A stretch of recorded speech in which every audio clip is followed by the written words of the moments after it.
So, talk to us a little about how you got started writing.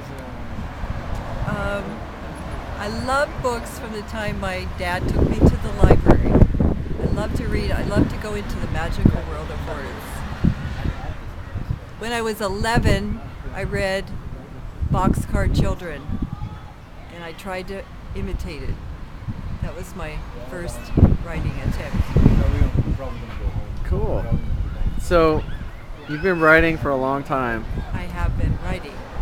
What's Yes. it like to have a published novel? It's great. It's great.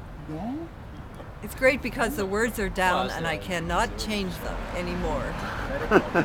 And also when I hear people say, oh, this meant this or that, or I like this or that, realize it's like a whole life. It has a whole life.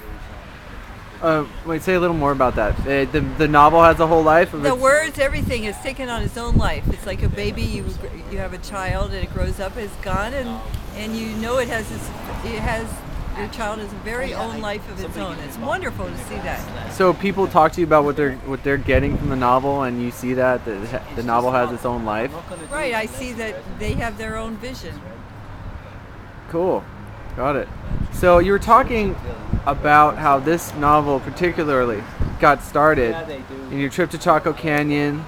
Right. And that it was a very fascinating talk. You know, the beginning of the story. Did you, when you were working on this, what about this novel? Because I know you've worked on other manuscripts. Did you have a sense that this one particularly, you know, you just knew that this was the right one that you wanted to publish, or how did that come about? Well, I spent most time on this novel in the last 10 years. This is the primary book, and it had a life that was separate from the previous ones. Just taking an ancient culture and turning it into a story of the present, and working so hard with the ground, the land, the terrain, archaeology, ruins. It just energized me in a way that made me keep going in a powerful way. Plus, I got a lot of good feedback from people who read it. Got it. Saying they were fascinated with it, and so that propelled me forward. Got it. And again, your novel is called sundagger.net. Yes, it is. And yes, it is. where can people find out more about it?